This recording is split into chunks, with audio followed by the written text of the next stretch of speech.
when we're 17, we don't know what we'll be, and it was all so free, cause it's all good till we grow complacent. Staying the same has made me impatient. I'm guilty and too tired of not being better, but oh how I wish I were. Don't tell me now, that's just the way it is.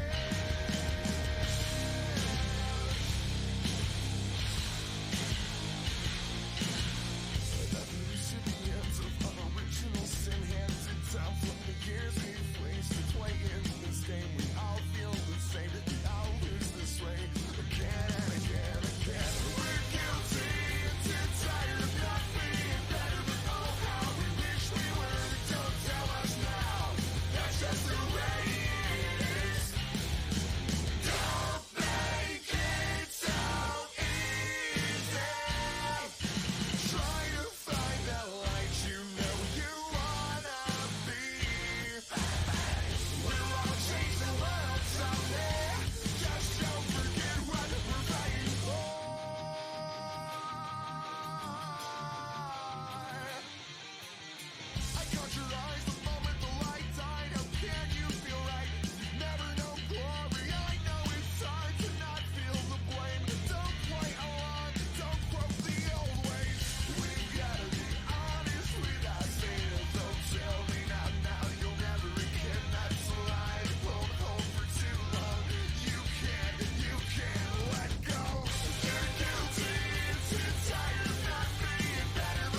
Good evening, ladies and gentlemen, and welcome to the Rick's Hot Sauce Late Model Series. We're live from the Milwaukee Mile 4, the Country Road Sports Cars 100, race 3 of 5 in the Rick's Hot Sauce Late Model Series playoffs. I'm Hunter Sluppy, your lead announcer for the Rick's Hot Sauce Late Model Series, and joining me in the booth, my right-hand man, finally back, Jacob Bell. Jake, how's it going?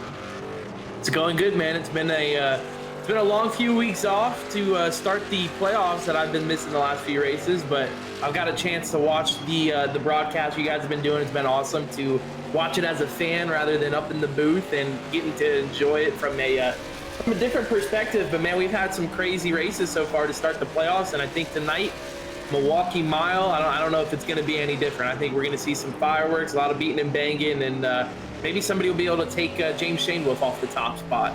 I was just about to say, are we going to see anyone take down James Shanewolf? He's won the last 2 races, and it was the first 2 races of the playoffs, so he's got quite a bit of a cushion here as every position is a point. And right now, he's got a 12-point lead in the standings.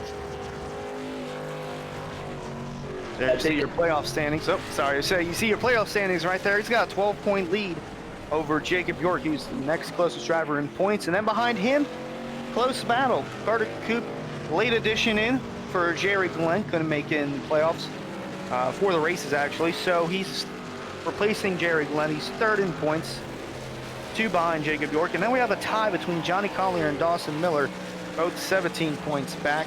And then another tie behind those guys, Jeremy Knapp and Matthew Robinson.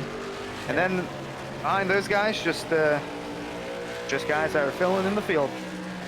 Yeah, I think one of the things that jumps out to me right away when you take a look at our playoff standings is how about Matthew Robinson all the way down there in 6th, 20 points behind James Shanewolf. I mean, he was the man in the regular season. He had 3 wins. I think all 7 of his top 5s came in the first 7 races of the season. But man, these playoffs have started, and he just cannot seem to find anything to go his way so far. And it's been a really, really rough 2 races so far for Matthew Robinson. Put himself in a hole early, and with only 3 races left in the playoffs, it's going to be a tough hole to climb out of. Indeed it is, and like in real life with the playoffs for NASCAR, it can flip like a switch, where all of a sudden you got drivers that were further below in points that are running up near the front, and then you got guys that have been front runners all year that are starting to lose a little bit of that. What's the word I'm looking for? They're starting to lose a little bit of that ease, that shine. Shine, yeah. They're starting to lose a little bit of that shine and slowly fade through the playoffs, but we're essentially in the halfway point of the playoffs as we have 2 more races after tonight. And it's crunch time for these guys, especially those that are trying to catch the leader, James Shanewolf. I think James has done a really, really a strong job of just preparing each and every week. You know, you can tell right away when a lot of these guys jump in if they've spent the time practicing or not. And you can tell that he is really, really focused on preparing for each and every track and has put the time in during the week, and it really comes to show on Sunday nights when he gets out front. It's really, really hard to track him down. But hey, well, we were talking about putting in the work. I think Matthew Robinson's been putting in the work this week. Obviously, we see him right now at the top of the charts with a 32.89 in practice. We got 6 minutes left in practice here. But if that's what he needs, that's what he's going to need to do to climb out of that 20-point hole he's in. He's down to 6th place in the playoffs right now, and he's going to have to put in the work and practice each and every week to make sure he's ready for these races and these events, because he can't really let any of them slip away anymore. There's the second fastest car on track right there. That's a 26 of Michael Leip. He's had quite a bit of a career so far in the Rick's Hot Sauce Late Model Series. Won his first race in New Hampshire, then got tangled up in South Boston. That led the victory go to James Shanewolf. And then previous week in Myrtle Beach, he switched lanes on the second to last restart before crossing the start-finish line, and it cost him the victory, and once again gave it to James Shanewolf. Yeah, and I think we're going to have to keep an eye on Michael Leip tonight. Of course, he's going to be fast. He actually just grabbed the top spot away from Matthew Robinson. Another thing we got to think about is Michael Leip is one of the few guys in this race that is not in the playoffs. He does have a yellow spoiler tonight, but it's not the Rick's Hot Sauce playoff spoiler. It just happens to also be yellow, so don't get confused there with the 26. He's one of the guys that is not in the playoffs tonight, as well as the 41 of Dean Gagliano.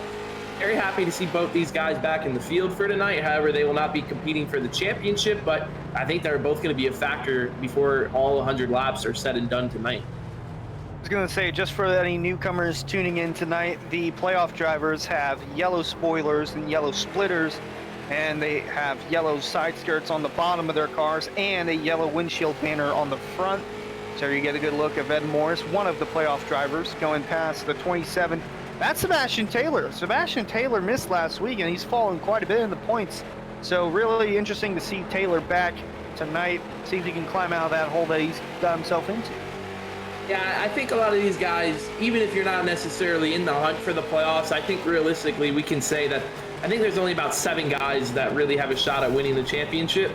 If you're not one of those 7 guys, though, your only focus right now is just coming in here and winning races every week. We saw it last week with the event we had from the Miller Racing Graphics Summer Showdown at Myrtle Beach. That race was $50 to win. Of course, no prize money tonight, but pride is still on the line, and a lot of these guys are going to want to go out there and put their best effort forward and get another victory, because stats do matter, and a lot of these guys are working their way up the ladder in Extreme Motorsports 99, so they're trying to get as many wins as they can. And one of those guys being Michael Life, he's already got 1 win on the year. That came at New Hampshire.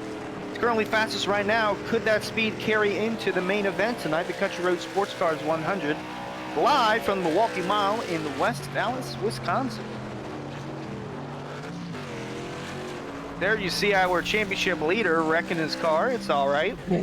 No one going to the back for anything happening in practice, even if you wreck your car. Let's take a look at our weather here, presented by Lonnie'sTravelWorld.com. It's going to be partly cloudy with track temp at 109, humidity at 55%, and the winds from the north back again at 2 miles an hour. Wins have been consistent. They'd be right up there with Shane Wolf for the championship if they could collect points each week. But nonetheless, there's a look at our weather going into tonight. We're going to have to keep an eye on that as we get into this qualifying session here in just a few minutes. But of course, practice winding down. Then these drivers are going to have 5 minutes to qualify, followed by a 15-minute driver meeting, which, hopefully that won't take too long tonight. We'll be able to get a quick word in with a few drivers before they go out there for their 2 heat races, which will set the official starting grid for the 100-lap feature. So a little bit of a process left for tonight before we get the actual 100-lap feature event underway. But of course, it's always nice to jump in here for practice and go over our points and take a look at everybody's times and see how they're faring so far before we jump straight into qualifying in just about 2 minutes away. Just 2 minutes away, and currently looking, we have 12 cars right now. So if it stays like that, unless we get Cliff Mullins or Caleb Steimer in, they were in last week at Myrtle Beach. They haven't come in tonight. If they do come in, then we'll have more than 1 heat. But if it stays at 12, it will all be 1 big heat, just like last week at Myrtle Beach. And maybe we'll see Dawson Miller partake in the heat. He actually missed the heat last week and almost missed the start of the race, as his computer updated in the middle of practice. Yeah, that's never a good thing, that moment when your screen goes black and all of a sudden you see an update downloading right when you're about to grid. That's like one of the worst feelings for these iRacers. So definitely wasn't a good deal for him last week, but I think he was able to rebound. And of course, with these fields in the late model series being a little bit smaller than your typical field, it gives you a little bit more room for error. If you have to start in the back, well, you're not starting 43rd, you're starting 12th, so it could be a lot worse. He did rebound quite a bit. He rebounded to the 2nd spot, and that was in part of I almost said Carter Cooper. It was in part of Michael Life and his late race blunder. If that hadn't happened, Miller would have finished 3rd, and Life would have taken the win, and that would have brought the points gap much closer between Jacob York and James Shamwolf, as they're currently the top 2 in points right now. Less than 30 seconds away from qualifying. It will be a 5-minute qualifying session. Fastest lap obviously gets the pole. If you do slap the wall or skim the wall just a little bit, your lap time will get erased, and we've seen that happen quite a bit, and you don't want it to happen in the playoffs. No, you definitely don't want it to happen in the playoffs, but like I said, with the fields being a lot smaller, it gives you a little bit more room for error, so it's not the worst thing in the world. But practice looks like it is going to wind down. The clock is about to hit 0. Matthew Robinson was able to actually jump back out front and take the top time away from Michael Life. So those two very, very, very close times, and kind of swapping back and forth the first spot in practice. So there you see our flag man going crazy with the checkered flag. Practice is officially over.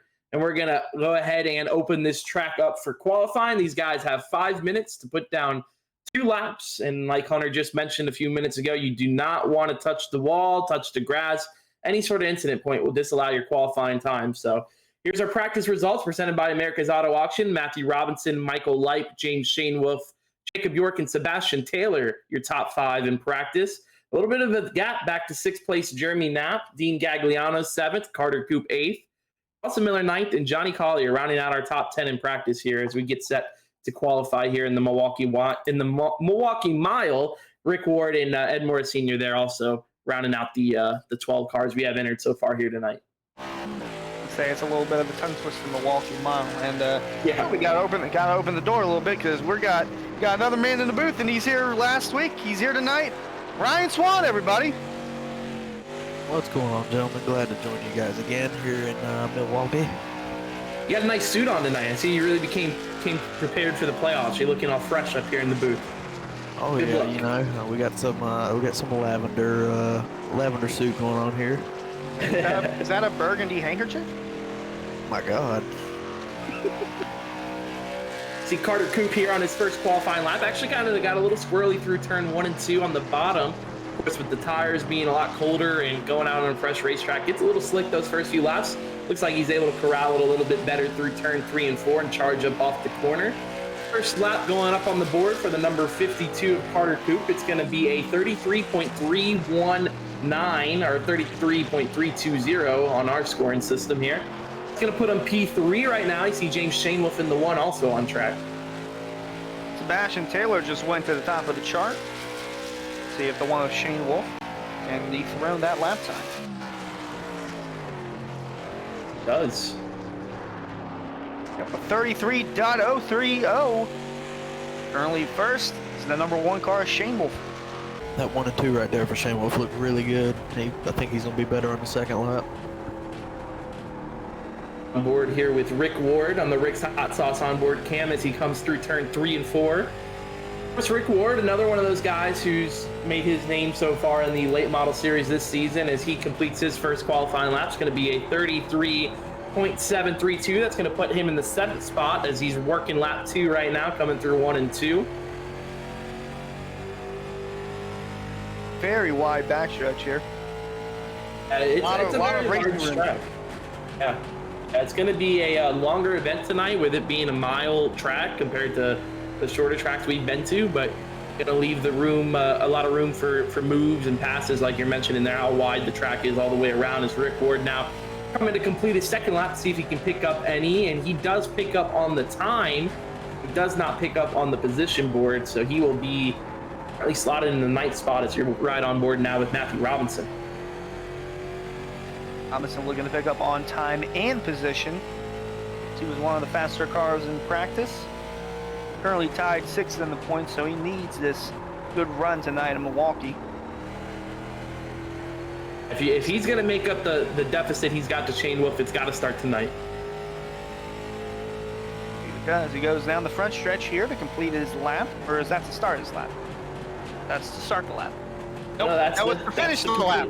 And it completes it on top with a 32.967.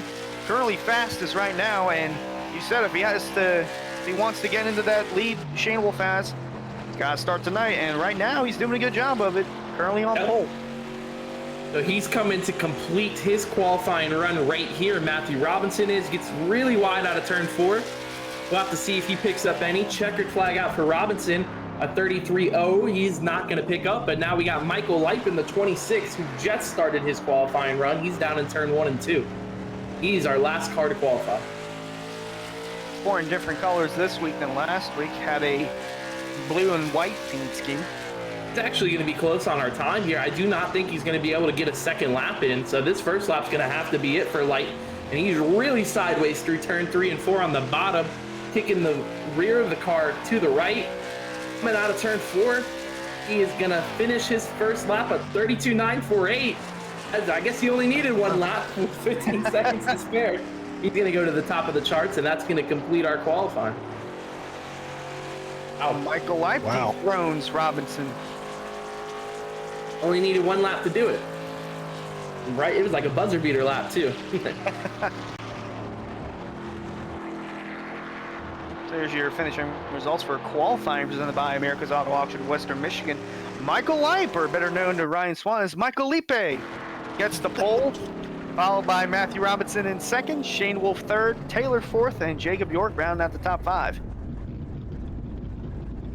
Jeremy Knapp is in sixth spot. That's where his qualifying time will put him. Carter Coop seventh, Ed Morris Sr. eighth. Dawson Miller is going to qualify the ninth quickest, with Dean Gagliano rounding out the top 10. Our final two qualifiers for this event is Rick Ward in the number 34 and Johnny Collier in the number 33. That is where our top 12 sits currently after qualifying. We'll have to see if we get any more guys running in here late. But as it stands, we're only going to have actually one heat for tonight. So we'll see how that goes for these 12 drivers. Remember, 10 of these guys are in the playoffs, and we got 2 people outside the playoffs in the field. So it's going to be a little bit of a different strategy for a few guys out here tonight. Indeed it will. And you see right now the championship standings.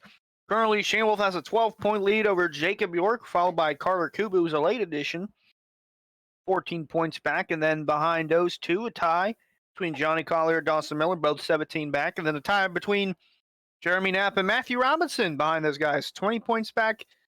And Rick Ward, 29 back. Ed Morris, 32, along with Cliff Mullins, who is not in tonight. Sebastian Taylor rejoins, but at a 61-point disadvantage. And Jeremy Rigney, dead last in the points.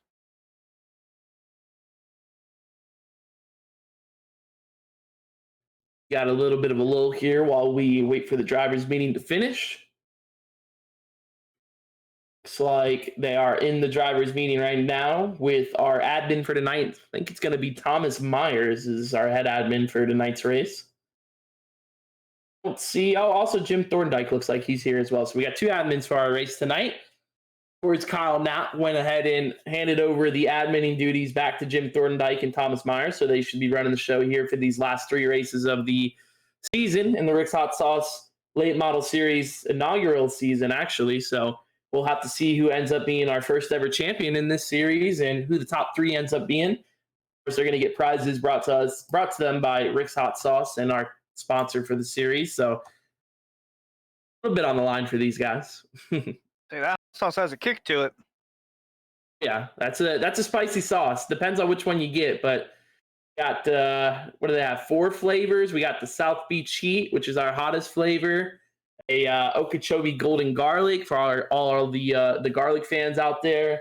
A Palm Beach Pineapple flavor and a regular Loxahatchee hot sauce. So sure you guys head over to rickshotsauce.com to check out all the products, and we want to thank them for sponsoring the series as well. I got about 11:40 left before we get our heat race underway. Good. I was going to mention, I think Ryan knows a thing or two about that hot sauce. I don't know. I could be wrong. It's all over his truck, though, so who knows? Well, let me tell you something. That South Beach Heat, you could drink that straight from the bottle. That's all I want to say about it. That good. Probably not a good idea for your insides and all, but you drink it straight from the bottle, you might be heading to the bathroom rather soon. So I can't say I haven't tried it. I was going to throw it out there. This track, I don't have any experience on. This is the first one I'm really, I guess, participating in where I haven't been on the racetrack that we're at. This track kind of, sort of reminds me of the New Hampshire that we raced at a couple weeks ago. They race completely different, though, but just off the track itself, I mean, it's kind of the same. I was going to say same layout, kind of. Yeah, same layout. Very low banking, about 3 degrees of banking on the straightaways and 9 in the corners. It is indeed what you say. Reminds you of New Hampshire, but except wider. There's more racing room. And everything just seems to be a little bit wider. It's not as much squish like New Hampshire is. Kind of like a larger Martinsville. Still got that paperclip shape. Here in Milwaukee, it's a much more wider racetrack. I also think you carry more speed at this racetrack than you would New Hampshire. So we'll have to see. I believe we got a heat race. We got enough cars for it. So we got one heat. Just one heat tonight. See what we got here. We got some points, guys. We need to come from the back. So see what Coop and Miller and see if York and let's see here. I think those are the only four really that are kind of far back behind Robinson and Shane Wolf. So we'll have to see what they got, and then Robinson's tied for 6th in the point standings, so he's got a little bit of ground to make up. I don't think he's done yet. He's only 20 points behind. Just watch out. He can point him to death. I'm actually kind of looking forward to this heat race a little bit because, yeah, there is only one heat, but it's going to be a heat of 12 cars, which is the most we've had all season long. So that's going to be interesting to see how these drivers approach it. You know, strategy-wise, it's essentially a 6-lap shootout with the entire field, which is something that we don't really see until we get a 6-lap shootout at the end of the actual races. So curious to see the approach these drivers use, if they're going to be aggressive or not. Of course, no points on the line for our heat races, so we'll see the different approaches to the 6 laps. But and there is, of course, the starting positions. But in a 100-lap race at a big track like Milwaukee compared to the smaller tracks we've been to, I don't think the starting position is going to be as critical. So curious to see how these drivers approach it. Needless to say. While we wait for the first and only heat of the night to get underway, let's take a look back at last week in Myrtle Beach and see what went down.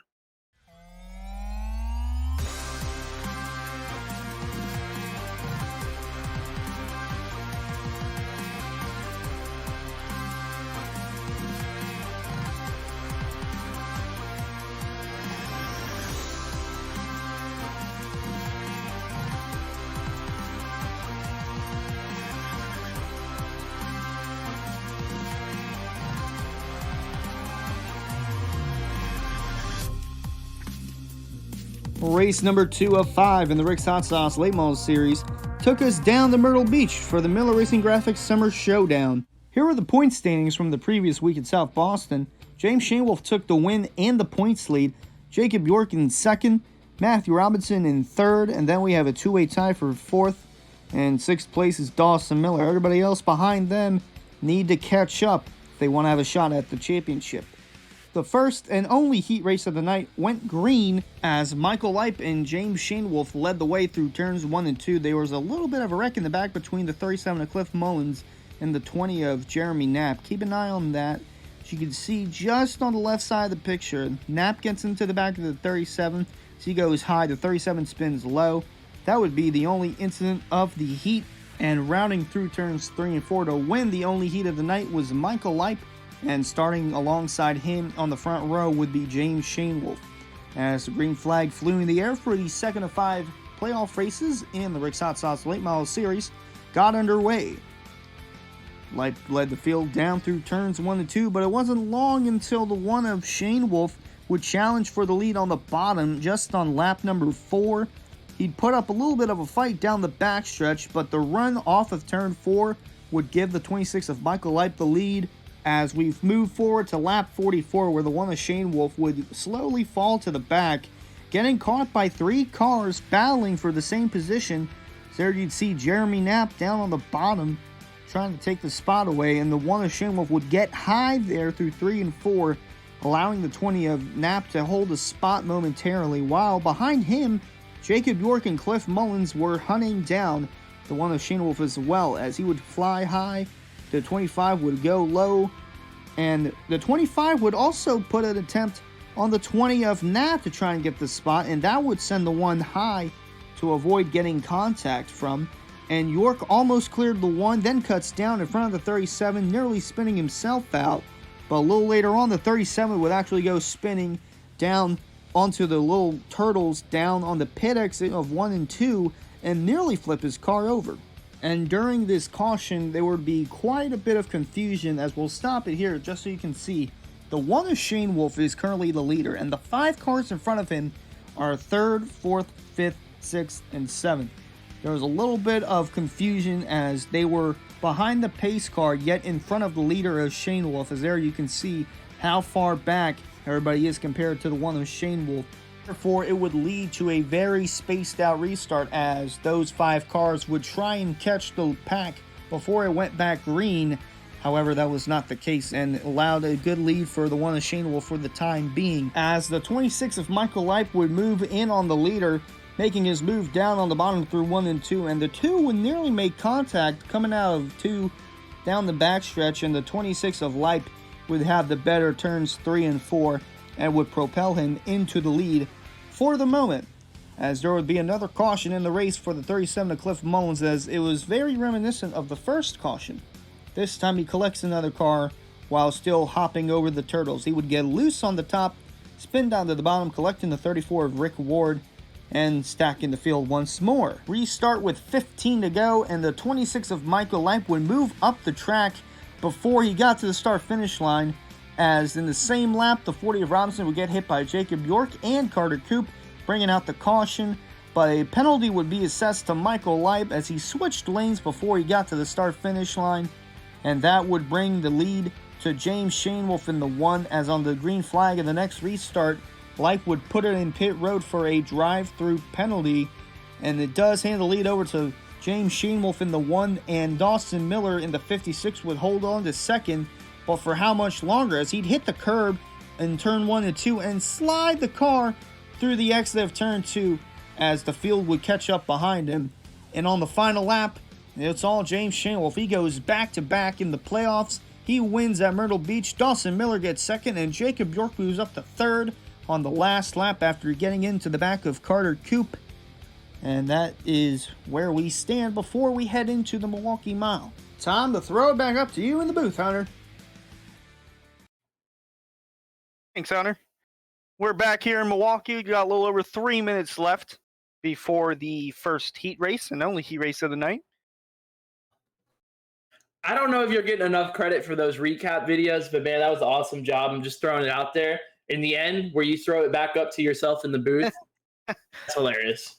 But awesome recap video. Gave us a good look at last week. Got to see the Michael Leip penalty and what pretty much handed the race over to Shanewolf. I mean, I would have been curious to see if those two were just going heads up, how it would have ended. But nonetheless, Shanewolf got his second victory in the 2 races of the playoffs so far. So he's on a hot streak and kind of puts everybody else down in a hole. Indeed, it does. And he would have been even in that. He would have been in even more of a hole had Michael Leip stolen the win. Because think about it. Every race he's been in, he's been contending for the win. He won his first race in New Hampshire, nearly got it done at South Boston, but had a little bit of contact at the end. And then if it wasn't for the lane switch, who knows? He probably could have driven away from Shanewolf and won last week in Myrtle Beach. So it really tells you tells you how good of a driver the 26 of Michael Leip is. I think actually another good point about that is if he wins, or let's say if he finishes second to Shanewolf, that kind of still will build Shanewolf's lead because Michael Leip's not in the playoffs, right? So it's not like it's a playoff driver taking away points from Shanewolf or vice versa. He can actually be okay with finishing behind Michael Leip because no matter what, he won't be losing points in his playoff battle for the championship. So let's see how that plays out, but that's all part of this playoff racing and the reason why we have this set up the way we do. So we got 12 drivers here tonight. We're going to have a 12-car, 6-lap heat race that's going to officially determine the starting lineup for the Country Road Sports Cards LLC 100. Here tonight at the Milwaukee Mile. Of course, Milwaukee, one of the most famous racetracks in the world, but also the oldest operating motorsports facility in the world. The Milwaukee Mile has more than a century's worth of history. Even though this track has seen a lot of racing in its heyday, many series across the country still race at this mile-length racetrack. With 9 degrees of banking in the turns, the Milwaukee Mile is one of America's classic racetracks that recalls scenes from a bygone era.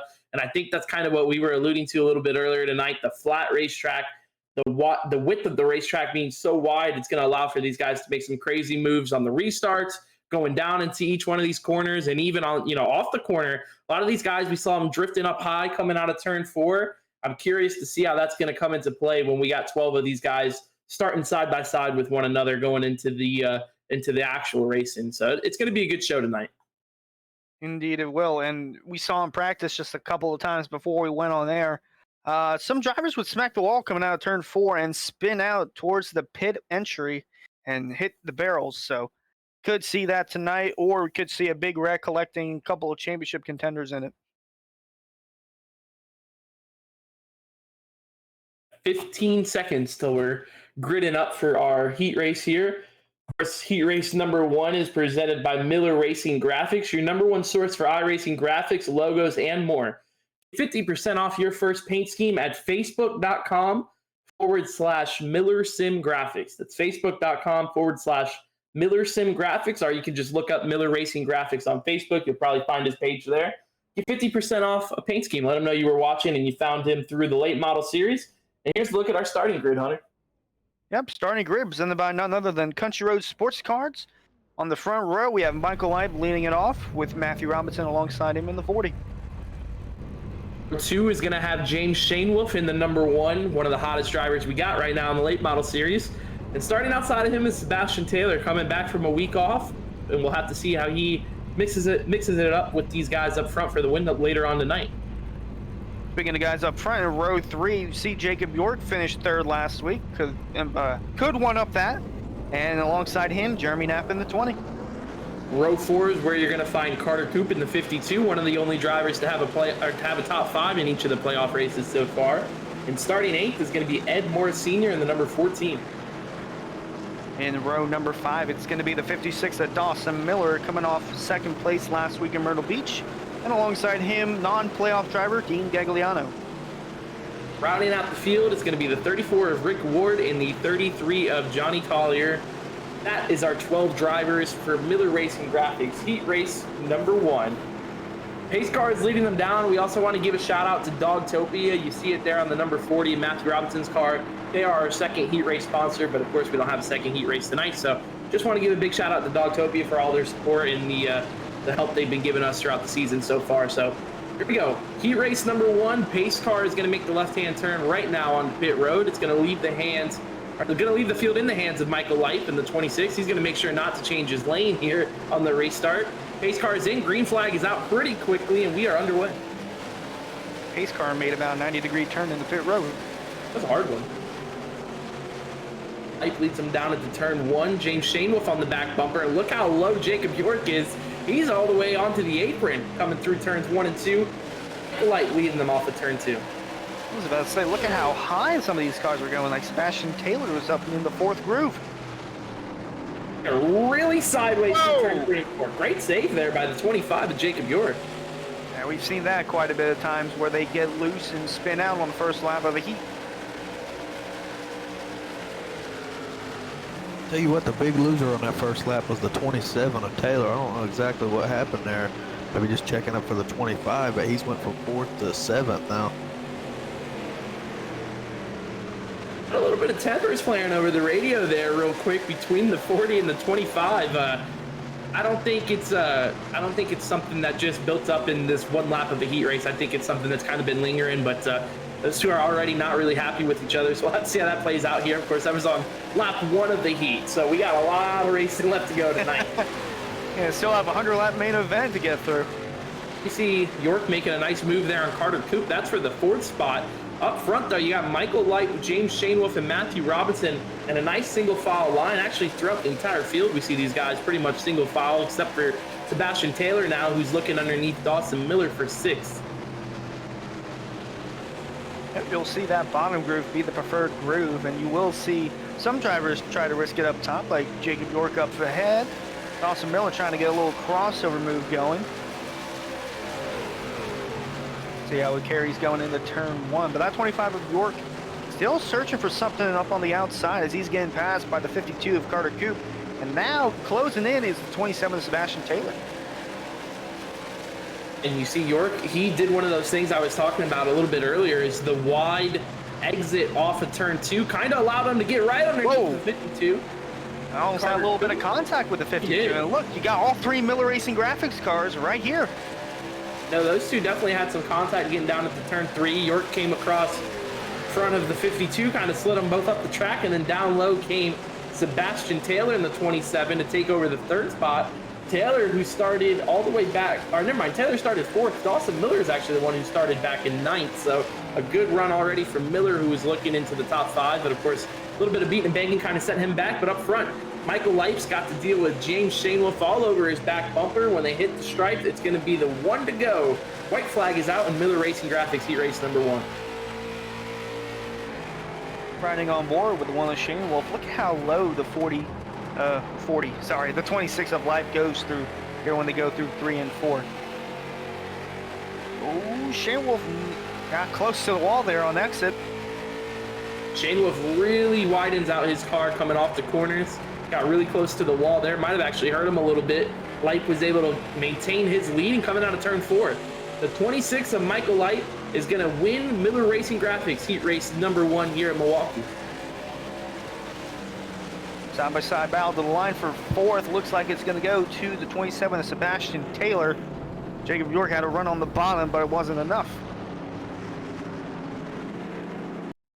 So you see the finishing results and will be the starting lineup. Presented by America's Auto Auction of Western Michigan. Michael Light gets it done, followed by James Shane Wolf, Matthew Robinson, Sebastian Taylor, and Jacob York, your top 5. The rest of the top 10 is Carter Coop, Dawson Miller, Jeremy Knapp, Dean Gagliano, Ed Morris Sr., and then the last 2, Rick Ward and Johnny Collier. It's going to sound really familiar here in a few seconds when we go through our starting grid for the Country Road Sports Cards 100. It's actually the exact same. Michael Light is going to start on the front row in that 26. Starting second is James Shane Wolf, who actually was starting 3rd in the heat race, so he was able to pick up 1 spot, and he took it away from Matthew Robinson, who's going to be starting 3rd. And rounding out the second row is going to be Sebastian Taylor in the 27. Don't think we saw a difference in row 3. Jacob York starting 5th and Carter Coop starting 6th. Did see a change in row 4. Dawson Miller moved up to 7th, and starting alongside him is Jeremy Knapp. And you got Dean Gagliano, who's going to roll off 9th in the number 41, and the 14 Ed Morris Sr. starting 10th, and then Rick Ward and Johnny Collier rounding out our 12 starters for tonight's Country Road Sports Cards 100. So we got to go through and see who's going to make the right pick tonight. If you got a pick in the Twitch channel chat, put it in the chat box and let us know who you think is going to win tonight. Or you can go ahead and kick us off here tonight, and then we'll go to Ron. I'm going to go ahead and pick with the hot man. Not in the playoffs. Michael Light in the 26. Okay. Well, I'm going to also stick with the hot man, but he is in the playoffs. He worked off of last week's misfortune from the 26. He's going to do it again today. Something's going to happen to him. I'm taking the 1. You got Harold. I'm going to go with Sebastian Taylor is going to win his comeback. Stole my pick, so I'll go ahead and I'll go with the 52 of Carter Coop instead. Pace car is in. The Country Road Sports Cards 100 is underway. I like that pick, though, Harold. We're thinking just alike, and we see contact Almost going contact down. on lap 1. Cars are really, really slick on those opening laps with the cold tires. You see 3 wide. Back, yep. 56 Dawson Miller there, looking like he's going to take it under the 27 of Taylor. They're still really close up front, man. I hate to cut you off there, but the 1 and the 26 were touching pretty much throughout that bottom there, turn 3 and 4. So it's really tight racing. Say it looked like the 27 of Taylor is trying to find the Larson line here early. The opposite of the Larson line. That's what Jacob York's doing. Yeah, that's the opposite of the Larson line. He's getting as low as he can get through turn 1 and 2, put it down on the apron, and actually picked up a spot in the first lap of the race. So moved York up to 4th. Dawson Miller following suit. He's up to 5th. Sebastian Taylor is going the wrong way right now. 52 Coop's going to clear the spot. Move him up to 6th, and underneath the 27 machine is the 41 of Dean Gagliano. Anthony112 in chat saying he's going with the 25 of Jacob York as his pick. As you see, the fastest lap is the 1 of James Shane Wolf, and now it looks like Sebastian Taylor was peeking down low onto the apron. So maybe these guys are searching around and finding something down there. I think after that heat race, I kind of noticed that the 27 did the same thing in the first laps of it. Kind of faded back a little bit. On the first lap, I think he lost 3 or 4 spots. Looks like he's starting to gain them back now. He looks like he's found his groove, and he's going to get a line together. He's going to pull it back. The fall back early on, especially with this being a 1 mile racetrack, and we're seeing 32, 33 second lap times. Wouldn't hurt the 27 of Taylor. Maybe to drop back a little bit, see how his car handles in the deeper parts of the field. You know, you guys, he could have been looking at the fact of the loose off condition in the first couple of laps. Well, there he goes around there. But I was going to say. He got hit from behind. That's the 34 of Rick Ward. as the 27 spins backwards. That's going to bring out our first caution of the night on lap number 5. Well, Harold, you jinxed the 27. You mentioned him backing out, maybe getting a little loose on the couple laps. And see here in our replay that getting loose just caught up to him on lap number 5. I wonder if he got a hold of the grass down in 3 and 4 while being underneath the 56. Well, we're looking at the replay here. Like you said, it looked like he was peeking under the 56 of Dawson Miller, coming through 3 and 4. Closer and closer to the apron, really tight racing, and yep, I think he called it right there, Ryan. He definitely got a little piece of the grass there, got him sideways, and the 34 Rick Ward just not able to slow down in time, hit him in the right rear and set him right around and brought out the first caution of the night. Yeah, I think he would have been all right if Ward didn't get in the grass as well. It just speed your car up and you lose control of it. It's like he ran in the back of him, and that brought out the caution. I think he would have been all right if that didn't happen, though. What I was going to try to bring up was the fact that in the beginning, with these cars being a little bit loose off the corners, that he might have wanted to go out there to get the heat in his tires and then go in to start picking people back off once it was up to temperature. I was going to mention that exact thing as well. I think the cold tires are not his favorite thing, but I don't see him taking his only set of tires now on lap 6, so it's going to be left with the with those tires that just kind of got spun around and flat spotted, so they'll be plenty warm, I believe, for Sebastian Taylor for these next handful of laps until he decides to put on that one and only set of tires. Another issue we got going on right now is the 14, Edmore Sr. Having some issues seeing right now, he said. I think it's potentially a monitor issue. Looks like he's got it going now, but there was some reports that he wasn't able to see there, so he actually pulled off the track, and I guess whatever it was, they got it fixed, and he is made his way to pit road now. So it looks like the 33 of Collier also made his way on the pit road. Looks like it was just for a splash of fuel. Could be crucial if we get a long green flag run going. And that's a good point. I think it's going to be tough for these guys to stretch it 100 laps on fuel, but we'll see.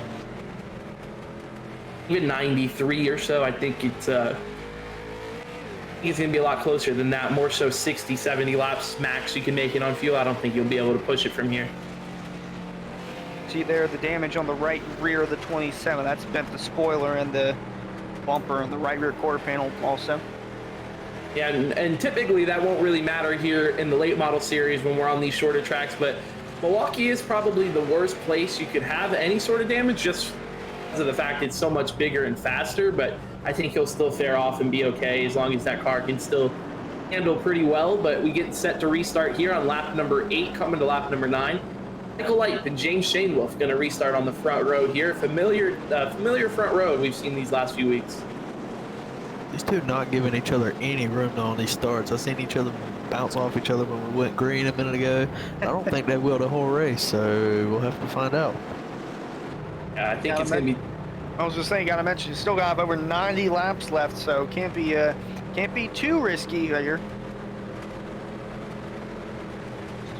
Right on the front bumper of Jacob York as the pace car is about to make the sharp left turn on the pit road. You'll see it here from his in-car. Watch that pace car. Boom, right there, and the green flag's flying. 26 of light, bring him back to turn 1. This is one of the most unique tracks in terms of the restart. It is like almost immediately as that pace car makes the left-hand turn, the green flag is out. So these guys have to hammer it down quickly. And James Shanewolf is all over the back bumper of the 26 of Michael Light going down the back straightaway right now for the top spot. There you see Bow for third, the 40 of Robinson underneath the 25 of Jacob York. York gonna get a little loose and go a little too high through 3 and 4. That's gonna allow the 52 of Carter Coop to get underneath him. With the 56 of Dawson Miller and the 3 Miller Racing graphic cars running 4th, 5th, and 6th. Front, James Shanewolf is not cutting Michael Light any sort of slack, kind of like what Ryan was saying there on that under caution. Those two have raced each other really, really hard in the opening laps after a restart, and looks like nothing's changing here tonight. The one thing that is changing is the 40 of Matthew Robinson also being in the picture. And he seems to be creep up to the 1. Seems to be a little bit quicker tonight, so I wouldn't count out any of those guys. Really in the top 6 or 7 right now as far as speed. I think we got a really, really tight field up front. I don't think we can trust that any. Go on, sorry. I was going to say, I don't think we can trust that anything won't happen with this 26 and 1, the way they race each other. I mean, and also the 40 being involved. It opened the door up for the brigade of Dawson Miller, Miller Racing Graphics cars back there. And Yeah. the Naps and Gaglianos and Edmore Sr. back there. We got a little bit of blinking going on back there. I don't know who that was. I'm looking at 25 of Jacob York Lincoln, by the way. looking at how far out those front three have stretched. I mean, it's a 2-second gap now from, third back to fourth. So curious if those three are just significantly faster or if they're just finding a way to, I mean, it looked to me like Shane Wolf was almost essentially pushing Michael Lipe around the track, and I didn't think that was any way possible, but maybe realistically these two are kind of working together and just kind of gapping the rest of the field because it's working right now. I was just about to mention in the back, the 52 and the 25 was side by side for the last 3 or 4 laps. Yes. And that last lap, they finally got single filed, so maybe that had something to do with it as well. I agree. I think these three are doing a good job of getting single file and then stretching out their lead, whereas we've seen between the 25, the 56, the 52, those three guys have been swapping positions with each other almost every single lap. As soon as I say that, Light goes super high through turn 3. I'm not sure if he just got pushed down into the corner or what happened there. Now he's kind of disappeared. I don't know if he's having a computer technical issue there or what, but he sent it down into turn 3 on the top. And that handed the lead over to the one of James Shamel. Michael Lipe is having connection issues. His ping is at a 208. That is high. Here goes again. This is 2 weeks in a row something's happened between the changing lanes, and now they have some connection issues. We'll see if he gets it fixed. I'd say make it 3 in a row if you count what happened in South Boston, where there was contact all over and Michael Lipe was in the middle of the ping pong sandwich, if you will. So there's 25 of York has gapped himself from that pack and slowly started to creep in on the top 3. I was looking at it. It looked like Lipe actually maybe anticipated that he was going to have some internet issues there and actually pulled up high to just let Shane Wolf by because, like we mentioned, Shane Wolf was racing him so hard and those two weren't giving each other a ton of room. I think he was considering the fact that if he blinked out or if there was some kind of internet issue and not a lot of room for error between those two, there could potentially been an incident between them. So moved up high, looked like he let him go by and is going to wait for that internet to stable out, which it looks like it's doing a little bit now. But yeah, Hunter, you're right. I think Jacob York's kind of tracking them down a little bit. It's a smart move there by the 26 of Lipe. This is only his 4th race in the late model series, and that's a veteran move what he did. Moved out of the way, didn't want to play into a factor if he were to create a crash between the 1 and the 40. Really smart move there, very veteran move from the 26. Especially considering those two are playoff drivers and he's not. So like you said, perfect job there by Michael Lipe if that was the case. Speaking of a non-playoff driver that we mentioned is the 41 of Dean Gagliano right now. He's racing with the 52 Carter Coop for the 6th spot. And we see Sebastian Taylor in the mix as well. Taylor was helping the 41 get up alongside the 52. Now he does complete the pass, but Coop trying to attempt a crossover here as they go down the backstretch. 41 going to stretch it just a bit wide. He's actually going to lose another spot to the 27 of Taylor that helped him get up there. It's a great move by Coop, and also allowed the 27 right by him. Those guys have been racing each other super hard, especially the 52 in particular. I've seen them almost every lap, doing that crossover move or racing side by side with somebody. And while it is entertaining to watch and it looks great on paper, but realistically, all this is doing right now is costing them more and more time to the leaders, the less time they spend single file. So the more time you spend racing each other, the less time you're gaining on the leaders, which is not what you want to see right now, especially already being 4.5 seconds back, 5-6 seconds back. So these three up front have done a good job of spending the least amount of time possible side by side, and I think that's why they've been able to stretch out to such a large margin. Michael Lipe's connection issues have calmed down. He's back to normal ping. So now he's going to have the issue of trying to get back around both of these guys. that'll be another tall task for him because these two are extremely quick in front of him. And I mean, all three of these guys clearly, as you can see, we're 10, 15, almost 12 laps into this run, and they have not left each other's bumpers. So I think these three are about as even as it gets tonight, and that's going to make it even harder for Michael Lipe to get back around them. One looked like he was slow there coming out of 4, but it was just a lower exit. And you see almost some bump traffic going on between the 26 of Lipe and the 40 of Robinson. One way to pass him. Yeah, and then you see Michael Light, a little bit of an issue again, is now Robinson looking like he might take a peek under James Shanewolf, but he tucks back in line. I'm going to mention again to our viewers that are watching, the yellow spoiler on the 26 is not a playoff spoiler. That's a different spoiler, so he is not in the playoffs, but he does have a similar looking spoiler, so just keeping that out there. But he is not a playoff driver. The only drivers actually in the field that is not a playoff driver. The yellow spoiler is to complete the black and yellow and white or gray paint scheme. I think he's had a different color scheme almost every week so far. I've seen him white and blue and red and black, and now he's black and yellow.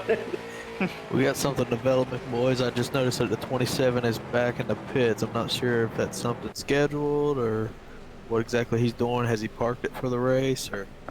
It just looked like he just got into his pit box. I don't see tires going on the race car, and I don't see any necessary damage requirements to be fixed. So I'm not sure exactly what Taylor's doing, but he just lost a lap there. I'd say if he loses another one, he's probably parking it for the night, would be my assumption. I don't see a driver in the race car, which is weird. But You might have went to take a bathroom break. yeah, maybe that's what it is. That's weird. I don't think I've never not seen a driver in the race car. Usually when that happens in the iRacing, when you jump out of the race car into the setup or the garage phase. Okay, so would that also be the same with replay if he's looking back at a replay of something maybe? Correct. Okay, so maybe that's what he's doing. As we got a move going on here for second right now. Michael Light working back by the 40 and Matthew Robinson, but yeah, I think in that case then, Harold, I think you're probably right. I think Sebastian Taylor's probably parking it for the night, but wants to take a look at a replay is Sebastian Taylor's parking it for the night. Is Light just barely got around the 40 and Matthew Robinson. Robinson gave him a little bit of a shot down there in turn 3. And that allowed the one of Shanewolf to stretch his lead out just a bit. So now those two will slowly start to reel him back in. But again, that move was quick, and they didn't spend a lot of time side by side. It was, half a straightaway at most that they were side by side, and then back to single file. And that's the best view you can see as a race car driver. Nothing but clean racetrack in front of you, especially when you're the leader. 26 of Light. Oh, there he is. He's just reappeared. So he's closed that gap in quite a bit as the 40 of Robinson still trying to close back in to the bumper of the 26. Putting the driver's seat back on here, Jake. You got the 40 of Matthew Robinson. He has dominated the regular season. He gets into the playoffs and has kind of dropped the ball pretty good. He's 20 points back. However, you see the points leader right in front of you. Do you have to make a move to catch up to him? What do you got to do to get that all them points back? You got to gain 20 points in 3 weeks. What do you got to do? I'd have an answer for you, but we got a caution actually out on the racetrack. Trying to find where it's at. Looks like it's 41 and Dean Gagliano actually. Something must have happened with the 41 here. Oh, same thing as Sebastian Taylor coming through 3 and 4, clipped the grass. Oh no. For a slide and hard into the outside wall. So thank goodness for that safer barrier there to keep the drivers safe and the engine is not saying thankful for that though, because that engine went bye-bye. Yeah. I have not seen the window net go down yet. Oh. That 41 is probably going to be done for the night, but that is going to be our second caution, and it's a timely one, I think, for a lot of these guys. Catching up to the pace car here. Yeah, I was thinking the same exact thing. I was like, could we see some drivers come in and use their sets of tires? Or could we see them take half of it? We've seen some drivers come in and take left sides or right sides, and then next time they come down, they take the other side. If I'm crew chief here, I'm telling my guy to come down pit road, and we're filling it up with fuel, but we're probably not going to take the tires. I would at least want to give them the fuel just in case, it does end up going green the rest of the way, and you got a better shot at making it. But I probably don't want to take my tires just yet, so I'm assuming that's what we'll see a lot of these guys do. And I'm assuming a lot of them stay out. The only one that's gone down pit road, well, I was going to say the only one, the one of Shanewolf has gone down pit road, and we have a few more, but those are towards the rear of the field. I believe that's Ben Morris. This could be very unfortunate if he takes tires here. And I don't see him putting them on yet. Yeah, no, I think it's a fuel-only stop. I do see somebody back there. It looked like the Ed Morris 14. and Rick Ward. They're taking tires. I see the right side's going up on the 34, so it looked like he took tires. But no tires on the 1. Fuel only stop. That's exactly what I would have done. I think that makes the most sense right now, just in case this thing does go green the rest of the way. He might, yeah, I mean, regardless, if it goes green the rest of the way, he's going to have the best shot at making it on fuel. I don't think anybody else in the field, other than those guys that just hit it there, will have a shot at that. Now, did they comment? Did anybody comment before the race about how bad the tires fall off or whatnot? Because if they don't fall off and this thing goes green, he's good.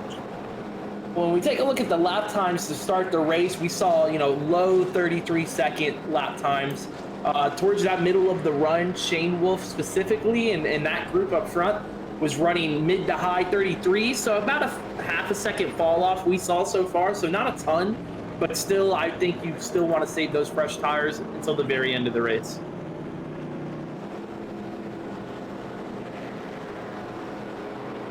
Compared to... Go ahead. I was going to say, compared to a lot of these other tracks, it's not a significant tire fall off at only a half a second.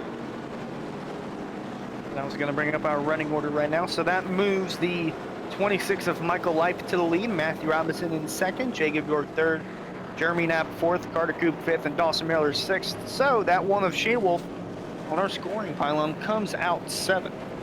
I'd keep an eye on that, though. I really agree with that strategy call to come down and put fuel in the car. I think that was the right move for the 1 and the 34 and the 14.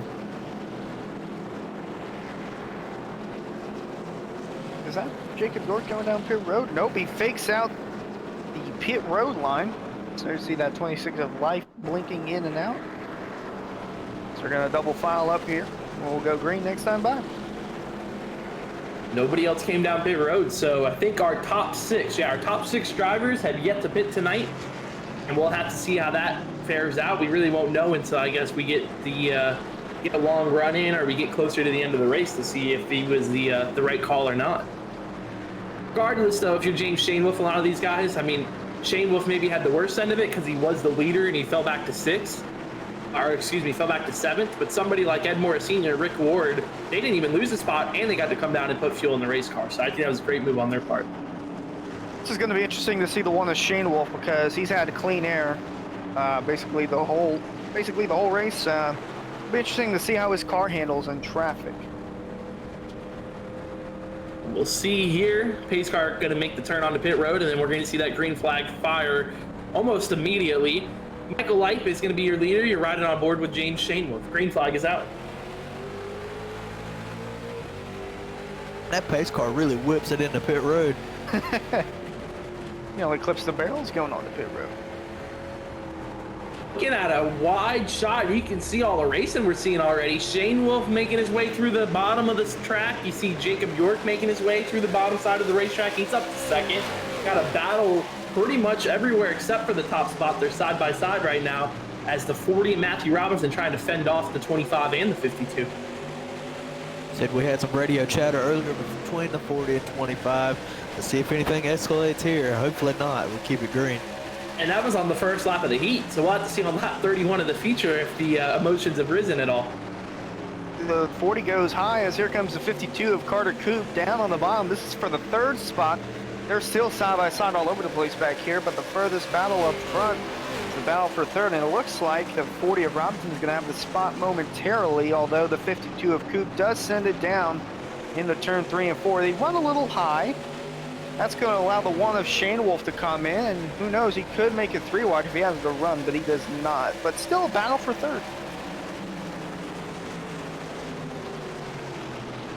No side by side. This is a heck of a battle for third place. Carter Coop's actually giving a really, really good fight on the bottom, and Shane Wolf now looking to make it 3 wide. I'd be shocked if he does it, and there he goes. It actually looked like Robinson might have tagged the wall there a little bit on the exit.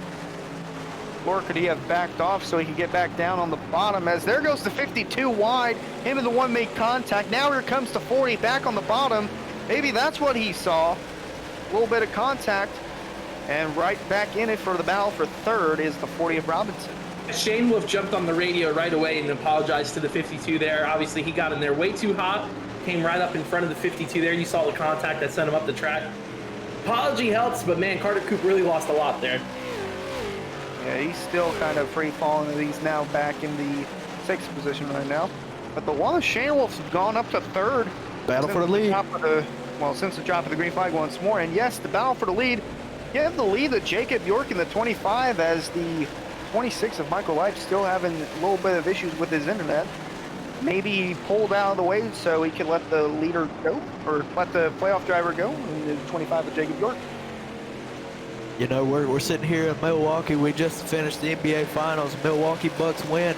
Hey, we got to the playoffs, and this 25's kind of calmed down. He's riding right where he's riding in the lead right now. 2nd in points. This could be huge. That's a good point. I didn't even think about that. That is our 2nd place driver in the championship standings right now. And he's got the top spot. Right now, Michael Lipe in 2nd, James Shanewolf back to 3rd, Matthew Robinson in 4th. I'm curious to see now if the 25 can pull away like we saw the leaders do earlier on in the race, or if they're going to be able to track him back down. He has one of the most unique lines around 1 and 2, and it looks like it may be the fastest line around 1 and 2. Elaborate on that a little bit more. Are you saying he's still using the apron almost down there? Yeah, oh yeah, he's definitely the lowest. He looks like he's got his left sides underneath the yellow, and must be getting some speed there. And actually looks like he's pulling away from the 26 a little bit.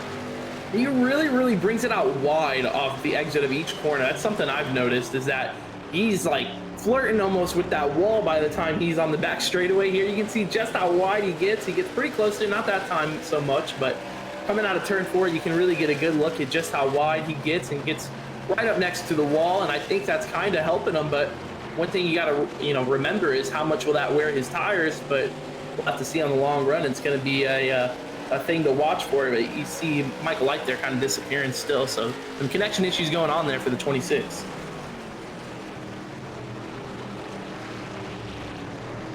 Now you see the 1 and the 40. They've slowly closed in on the top 2 cars. You see Shane Wolf that time in the 1 getting super wide out of turn 2. That's going to allow the 40 to get a nice run on him. He's right on his back bumper, but not peeking out of line. Like I said, you really can, if you pay close attention to the 1 and the 40 specifically, you can see just how much they try to avoid being side by side at all costs. Even if they have to check up for one another, they are trying to stay pretty much bumper to bumper around this entire racetrack. I was going to bring up, how distracting is it to be the 1 of Shane Wolf and to see the 26 of Life just blinking in and out every lap. The 25 of York nearly hit the wall there coming out of turn 2. Got really wide there on exit. I think it's situational. Personally, in terms of my driving experience on iRacing, blinking has never really bothered me too much, but I think it's situational. It's kind of like the rain, essentially, in real life racing. If you're the leader, or if you're in 2nd place and the leader's blinking, you're letting the admin know, oh my God, I can't see a thing. He's blinking all over the place. It's distracting. But if you're the guy that's blinking and you don't want to get in trouble with the admins, you're trying to, pretty much avoid it at all costs. So it's just situational, I think, really. It's kind of almost a strategy play. See, top 4 all in a blanket right there. I would actually have to agree with that statement there, Jake. I've ran into that situation a couple times with my own blinking. If you get behind somebody or in front of somebody who really don't like it, really ain't comfortable about it, you'll hear them on the radio calling out the admin, say, hey, tell this guy to get out of the way. And maybe that could have been some, I don't know what the radio chatter is like out there right now, but maybe that's something that they just told the 26 to do, because it looks like he just let the boys by. I'm listening in on the radio. I haven't heard nothing about the 26 specifically blinking yet, but you can really see I think he just went wide. I think he's pulling out of the way for these guys, really, because I think even with the 25 grabbing the lead from him, that was the 26 of Life just trying to stay out of the way until his connection kind of settles out. So I think he's doing a really good job of being respectful to these playoff guys. However, I believe this 1 car has found something. He only paid it for fuel, but he is really knocking down some lap times right now. I think he's going to the lead here shortly. I mean, we'll see how aggressive Jacob York is in defending that spot, because remember, he's 2nd in points and the championship leader right behind him, so he's got to do all he can to try and keep that gap down as much as possible. It almost looks like, I've seen this a good bit coming out of turn 4. The 40 and the 1 look like they're bump drafting coming out of turn 4. As here comes the 1, might be getting a little bit of a bump to the 25, not just yet. He's down there on the bottom. Got the inside line, the preferred groove as they go down the backstretch. He's going to have the 40 of Robinson. Get him a little bit of a push here. Yeah, he is pushing him down into 3, but York was having some issues there. He was really sliding up off the bottom. That opened the door for Shane Wolf. Shane Wolf is, just like Ryan mentioned, just doing a really good job at keeping his car pinned down to the bottom and holding it and getting a really strong run off the corner. There you see now the battle for second heats up. The 40 of Robinson going to go underneath the 25 of York and come up and clear him. Now Jacob York going to try and muster up whatever he can to stay in this group and stay tucked in behind the 40. I think it really is tire wear right now. Just if you can almost see it throughout the corners of who's sliding up worse than others. Look how high Jacob York slides up in the center of the corners. He's probably dealing with a lot worse worn off tires than these other two, and that's, you know, just through driving style and through learning and little adjustments here and there can help that. And I think that's where Shane Wolf and Robinson are having an advantage right now. Yeah, because he's losing the spot now to Michael Leip in the 26, so we're getting closer to the halfway point. Could see some pit stops come in by then for tires. And again, remember, Shane Wolf is the one who just came down pit road and filled up under that last caution, and he was able to get back out in front to the lead. So right now, if I had to put my money on anybody, it would be that number 1 of James Shane Wolf. He's looking like he's in the best shape. See, York still sliding back. I mean, he's just really fighting the handle of that race car from the middle of the corner, or from the entry of the corner all the way down to the middle. It's just really sliding up the racetrack. Now you're starting to see it a little bit with the 1 of James Shane Wolf. And it looked like Robinson might have peeked underneath him there, but there he goes, tucking right back in the line. And he is paper thin to the wall right there. That last lap from Shane Wolf was a 33.6, and Jacob York ran a 34.2, so tire wear definitely a factor here. More apart on the Jacob York machine than anyone else, because the 26 of Leip's caught back up with the top 2. And Jeremy Knapp's closing in on the 25 of York. I was just about to mention that Jeremy Knapp has kind of been closing in on this entire top 4 really for the last 5 or 10 laps. And I don't think he's necessarily doing it just off of raw speed. I think he's just been really consistent this run, and we're starting to see it pay off for him. So he's running lap times similar to the leader. You got to think whenever everybody pitted, or Shane Wolf pitted right there, and they put York right with the 26, how hard did he push his tires on them 10-15 laps there? Also him running the bottom on the slick stuff and sliding the tires and whatnot. I'm sure it's wore out a little bit more than the rest of the field. So good point. Yeah, those rumble strips are probably not too kind to the tires the more and more you hit them throughout the race. See, that's the whole top 5 there. They're all relatively close to each other, about 2 seconds apart between 5th and 1st. And then you got Carter Coop, the next closest car, that's almost 9 seconds back to the leader. This is the first time really all race we've seen a long run where the top 5 are within the same picture frame. You know what I mean? It's been kind of a show between the top 3 drivers of Shane Wolf, Robinson, and Light.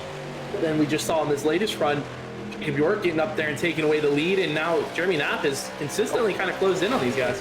And here comes the 40. The 1 got wide there, and 1 and 2 slowly starting to move up the track as well, and quite a bit. Give the lead to the 40 of Robinson. He's going to take it away from the 1 of Shane Wolf. He's going to try and hold on to second. The 26 of Light gets a run on the bottom. I think Robinson might be the fastest car right now. I think he was doing a better job saving his tires by following the 1, so he's going to have better tires at the moment. But then you saw James Shane Wolf with a really aggressive move on the 26 who was trying to follow Robinson. He came down and pinched him off the corner really hard coming out of turn 4. Tried to keep the 26 on the bottom side of the racetrack, and was able to successfully defend the position now as he gets right back in front of the 26. Oh, he clipped the grass a little bit. Oh, when he saved it. Great save from the 26 of Light. That is why Michael Leip has been getting out of the way for these guys, because his connection just disappeared. And when he reappeared, I mean, he was inside the back bumper of the number 1, and that could have gotten really ugly. Again, though, he's not backing off now with a good run off of turn 2. He's looking back to the bottom of the number 1 of James Shane Wolf. So this battle for second, not done just yet. We're going to take a look at our full field rundown presented by America's Auto Auction of Western Michigan. Right now, it's the leader, Matthew Robinson, just took the lead over from the 1 of Shane Wolf. needs to close in on the gap between him and Shane Wolf if he wants to have a shot at the championship. And right now he's doing all that he can, and he's currently got the lead right now. And right behind him, the battle for second still alive, but the spot for second goes to the 26 of Michael Light. He's had a top 3 car all night. He's been stuck behind the 1 and the 40 of Shane Wolf and Robinson, and now behind him is the championship leader in third place car, James Shane Wolf. Shane Wolf's done a really, really good job tonight of just being consistently quick, but I think right now that might be the thing that's hurting him the most, is that he was so quick early on in the run. The tires have kind of fallen off on him, and he's fell back to the 3rd spot, but Shane Wolf has done a pretty solid job tonight of staying within that top 3 for most of the race. And we got the 25, Jacob York. Ryan, what you got on him? I think we lost Ryan. Well, Jacob York's been doing a pretty good job here tonight as well. We just saw him get up front, take the lead away, and kind of hold off those guys for a few laps before his tires kind of got the better of him as well. He's fallen back to 4th, but another strong run for the 25, who's finished in the top 5 every race of the playoffs. And then you got the 20 of Jeremy Knapp, who's starting to close in. Yeah, Jeremy Knapp's had a quiet night so far, and he's slowly worked his way towards this front 4. And he's on the bumper of Jacob York trying to get the spot away. Now the next driver closest is, oh my, it's a 52 of Carter Cooper. He got hit by the 14 of Ed Morris, and that is for position. So move Ed Morris to 6th right now. But Ed Morris kind of had a quiet night too. He's made a couple of pit stops, and he was also, I believe he's used his sets of tires now. So he's up to 6th right now with those tires. And behind him is the 56 of Dawson Miller. Just moved up into the 7th spot, coming off a 2nd place finish last week at his home track in Myrtle Beach. Really hasn't been as aggressive as he was last week, trying to hold on to the spot, but there's still over 40 laps left. And as soon as I say that, he's underneath the 14 of Ed Morse for 6th. And right behind those two, it's the 52 of Carter Coop. Real quick, Hunter, jumping in on Carter Coop here in the 8th spot. We're riding on board with him. He's actually just called over the radio. He is coming down pit road this time. So the 52 is going to be the first one to pit under green here. At least he made the call out on the radio. Yeah, I was saying the 25 of Jacob York is on pit road. Oh yeah, the 25, I missed that. So you got York on pit road. Here comes the 52. So those drivers making their pit stop. And here comes the 40 now. We just got to call out our race leader, Matthew Robinson. He's going to be coming down pit road in the Dogtopia machine as well. This is a really, really tough pit road to get on. You see the 40 right now, have to jam on the brakes, squeeze in between the barrels, just barely get down and get below pit speed, and he is making his pit stop. So now that leaves the 26 out front. Michael Light got the lead right now. Shane Wolf pitted under that last yellow, but it was for fuel only. So the question is going to be how much of an advantage are those new tires going to be? I'm watching this pit stop here with the 40 and Matthew Robinson. I see the right side tires going up. I see the fuel going in. I'm waiting to see if they do left side. You also see, there they go, left side's going up. So it's a 4-tire stop for Matthew Robinson. Under green, that is going to cost him a substantial amount of time. As you see the leader there, James Shane Wolf, going by right now. So a lot of time given up there by the 40 and Matthew Robinson to take the fresh tires. As you see look like the 26 as well now coming down to pit road. See the 34 further on back in his pit stop as well. So a lot of action going down. As there you see the leaderboard starting to change quite a bit.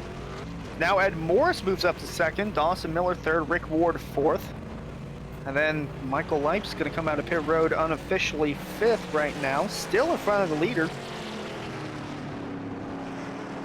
There you see him just a little bit further down the road. And this is kind of what we had mentioned. I said it was a good move for those guys that came down under that last caution and filled up with fuel. As you see the 56, it looks like now, Dawson Miller making his way down pit road for his green flag pit stop. But those 3 that came down under the latest caution to fill their car up with fuel, yeah, they didn't take tires, but look at that. James Shane Wolf, Ed Morris Sr., and Rick Ward right now hold the top 3 spots. And they're going to be close to making it the rest of the way. How about the hood of that car, Thunder Valley Tavern, which is over there next to Bristol Motor Speedway? I, for one, can say I have had one too many there. I'm not familiar with the Thunder Valley. I haven't been there yet, but I'll make it to Bristol one day. I'll have to stop by. So shout out to Thunder Valley Tavern. That's a good call out there. Sponsored by one of James Shane Wolf. I have actually lost my wallet in a river there, so. See Dawson Miller just now leaving pit road, so his pit stop is done. So as far as our leaders and everybody in the field has made their pit stop at least once, the top 3 are the only drivers who pitted under yellow. The rest of the field just came down under green. It's going to be really, really tight. I mean, we saw these guys stretch it to almost 60 laps on fuel. And when James Shainwolf and Rick Ward and Ed Morris Sr., those guys came down on lap 28 to get their fuel.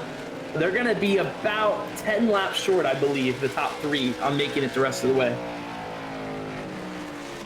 And from now on, it depends on if we have another yellow or if this thing goes green to the checkered. I mean, we could be seeing, if a yellow comes out, the top 4 is staying the same and all coming in, paying for their tires, for the ones that have taken their tires, or have not taken their tires, sorry. Or if this goes green to the end, we're looking at possibly the 26 or the 40 of Michael Lipe. Looking at the interval on the left side of the screen, down the straightaways, Michael Lipe is tearing into Shane Wolf's lead. So don't know how soon he plans on pitting or if he's going to go all the way till 10 to go. But I'd give myself some time to see if I'll be way behind him or where I'm going to shape out to be. But I was just about to say, I would hope that the 26 is booking it, because right behind him is the one of Shane Wolf. So he's the last car on the lead lap, and he's the first car that Shane Wolf sees. Yeah, right now looks like he's about 2 tenths faster than him. So. And there's the car behind him. That's the 40 of Robinson trying to get his lap back. I just wanted to verify real quick, and I went back and watched it to make sure.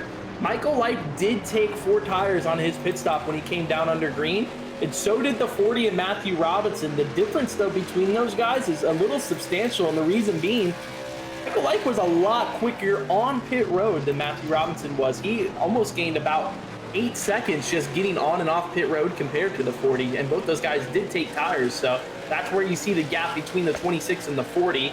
But up front, it is James Shainwolf, who is yet to pit under green, and he's got a huge gap on the rest of the field. What would you think? About a half a straightaway lead over Robinson that Lipe's got? I'd say that Lipe about a has corner. Lipe is I'd say half a straightaway. Maybe half a straightaway. It's not huge, but it's enough to where it makes a difference. It's going to be hard for Robinson to track him down, especially considering how close they've been on speed already throughout the race. So really, really good job by Michael Lipe getting on and off pit road there and making up that time. It's going to be interesting to see what happens if this does go green, though, Ryan, like you said, because Shane Wolf also has a set of tires left. So does he pit sooner and try to offset the time he's going to lose? I mean, if you take a look at the lap times, they're not too crazy off. I mean, Shane Wolf now is starting to slow down quite a bit, but I think Shane Wolf might be trying to save some fuel. Very well could be, but the 26 of Lipe is running 1 second faster a lap. But that just happened. Shane Wolf 3 laps ago was running 33.5s, 33.6s. So Shane Wolf dropping in 1 second right away like that shows me that I think he's trying to save fuel. We'll have to see what his lap time here is this time.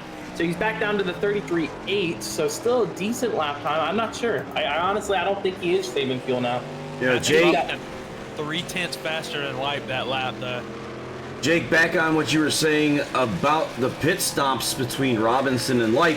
Robinson was in his pit box for 8 seconds longer than that was just a pit lane. It was something in the box. Wow. I saw, so let me verify, but I saw the left side tires go up on the 26 100%. So there's a potential that he took just left sides versus right sides. But like I said, once I saw the left sides going up, I just assumed that was a 4-tire stop for the 26, but maybe he did just take left side tires, and that's where he got the gain from as well. Good call out there on the pit stop. The 40 of Robinson had a 22-second pit stop. I would assume that he would have taken 4 rather than Lipe. If that was a Robinson was 100% a 4-tire stop. I did see that one. If that was a 4-tire stop for Lipe, that would have been really, really quick. Gotcha. Okay, so then that's definitely, so it was the left side tires then on the 26, because his connection issue had made it hard to watch the pit stop, so all I saw was him blink back in with the left sides up. The left side tires on the 26, that's an interesting call right there, and we just see contact. The 56 and the 40 just hit each other off of turn 2. They're still green, no caution out. That was a big hit. That's big for the 40. He was the fastest car on the racetrack the last 5 laps, and he was cutting into Leip's time he had over him, but not anymore. So let's take a look at the replay here and see. Oh, he caught the 56 of Dawson Miller. So lap car, Dawson Miller. Wow, that's a confusing one right there. I'm not sure why he was in the middle of the racetrack there. And super off pace as well. I don't know what he's trying to do, to be honest. He was extremely off pace there, and he just got, or I don't know, he got hit with the 40 there. It looked like, not sure what happened, honestly. I couldn't even guess. Well over, he was about 2.5 seconds slower than the 40 of Robinson, maybe 3. You know what probably happened? I think the 56 might have pitted and not took tires at all. Is possibly what happened there. That's why the speed differential was so drastic, because he's on 70 lap old tires versus Robinson on 10 lap old tires. So he could have taken. He would have been on the same lap. I don't think that's the case. I'm not sure exactly what was going on, because if he would have not took tires, he would have been way out in front of these guys who took tires, and he would have been. Oh, I just watched the pit stop. Yeah, no tires on the 56. Wow. Interesting. Huh. He was in front of the 40, I believe, though. Oh, and that he was in front of the 40, and that hit is what cost. Oh no, you're right. He was a lap behind, so I'm not sure. But now, regardless, he's coming down pit road again in the 56, 2 laps down. I mean, he is in tough shape right this second. And that sucks, because he's 4th in points, looking pretty good. I mean, better than where he was in the regular season. He was looking pretty good in the playoffs so far, and he had a really good week last week. Sucks this is the way it turns out. Let's say this is championship implications on both drivers, because the 40 of Robinson's trying to close in on the one of Shane Wolf, and the 56 of Dawson Miller was tied for 4th. But Here we go. like after tonight, it's going to be hard for the 56 to get back up. The first domino of those 3 cars that had stayed out is about to fall. The 34 Rick Ward just made the call over the radio that he is coming down pit road. Yeah, he just got passed by Michael Light. Ooh, that was a bad one. And he he's got passed by Michael Light. Wow, that's right in front of the 40. I don't think he can find pit road. He slowed down a ton there trying to find it. Carter Coop as well is on pit road in the 52 car, so that also was right in front of the 40, so he lost a little bit more time once again. So the 34 is in with 26 to go. That's making my chances of Shane Wolf making it the rest of the way going less and less right now. I don't think it's going to happen. Now one's going to have to rely on a caution if he wants to still have the lead in this. Left side tires on the 34 of Rick Ward. Left side tires and fuel. I'm not sure if we reported on it or anything, but Carter Coop is also 2 laps down. I'm not exactly sure what happened there. He just came down pit road for a second stop, so I don't know what exactly that was all about, but he came down and put on, see if he put on tires.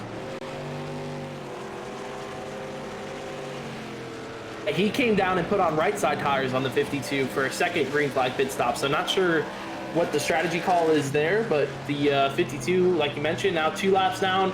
The 56 is 3 laps down, but Shane Wolf with a substantial lead over the rest of the field. I have to wait and pretty much see when he decides to bring it in on pit road, because that's going to change this whole field.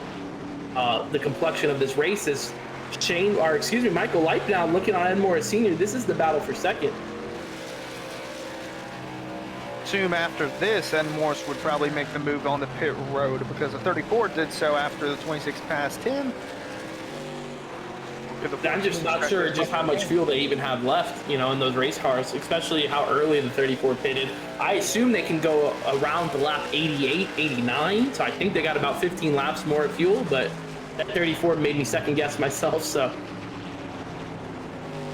And with that, though, I mean, this 26 is set up for probably a win here. I mean, you got to think Shane Wolf's got a pit.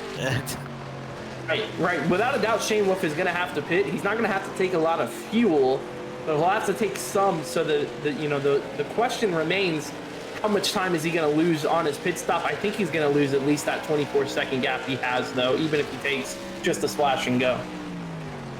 I was going to say, could he just... I was gonna say, could he just take a splash and go just to stay in front of the 26 of Light? I think he could take a splash and go and make it the rest of the way, but I think just the length of the pit road here and how much he's gonna have to slow down, I think there's no shot he can stand a 23-second, splash and go. I think it'll take longer than that, and he'll probably come out right behind Matthew Robinson if I had to guess. Yeah, as the laps are clicking too, that 26's gap is just plummeting even more. I think 2 laps ago he was 25 seconds. Now he's narrowing in to 23 seconds. So say right now there you see the 20 of Jeremy Knapp. He's in the 5th spot right now, currently the first driver 1 lap down, and behind him in hot pursuit was the 25 of Jacob York. Here's the 52 Carter Coop. He's back on the racetrack, currently 9th, 2 laps down. Just ahead of him is the 56 Dawson Miller, currently 3 laps down.